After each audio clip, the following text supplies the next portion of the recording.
എൻ്റെ ചെടി പരിചയപ്പെടുത്തരാം. ഇതേ കണ്ടില്ലേ, ഒരു മുട്ട് പോലും ഇല്ലാതെ നിറയെ പൂത്ത് നിൽക്കുന്ന ഒരു ചെടി. ഇതൊരു മാസത്തോളം നിൽക്കും ഇതിൻ്റെ പൂവ്. ഇതിൻ്റെ പേര് പറഞ്ഞപ്പോൾ എനിക്ക് അറിഞ്ഞുകൂടാ കേട്ടോ, പേരറിയത്തില്ല.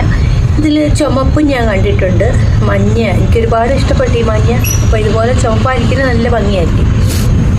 മൊട്ട് ഇതുപോലെ 2-3 എണ്ണേ ഉള്ളൂ, ബാക്കി മൊത്തം പൂവായി. അപ്പോൾ ഇതൊരു മാസത്തിലധികമായിട്ട് ഇങ്ങനെ പൂവിട്ട് നിൽക്കുക.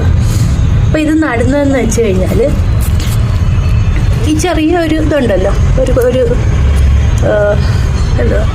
തണ്ട്, അത് നട്ടാൽ നമുക്ക് ഈസി ആയിട്ട് പിടിപ്പിച്ചെടുക്കാം. കണ്ടില്ലേ എന്ത് ഭംഗിയാണ് കാണാനല്ലേ, നല്ല ഭംഗിയുള്ള നല്ല പൂവ്. ചെറിയൊരു ചട്ടിയിലാണ് ഇത് വളർത്തിയേക്കുന്നത് കേട്ടോ. ഇതിപ്പം ഒരുപാട് പൂയിട്ട ഒരു ചെടി പ്രേമികൾക്ക് ഇഷ്ടം പോലെ വളർത്തിയെടുക്കാൻ പറ്റുന്ന, ചെറിയ ഒരു സ്പേസിൽ വളർത്താൻ പറ്റുന്ന നല്ലൊരു ചെടി.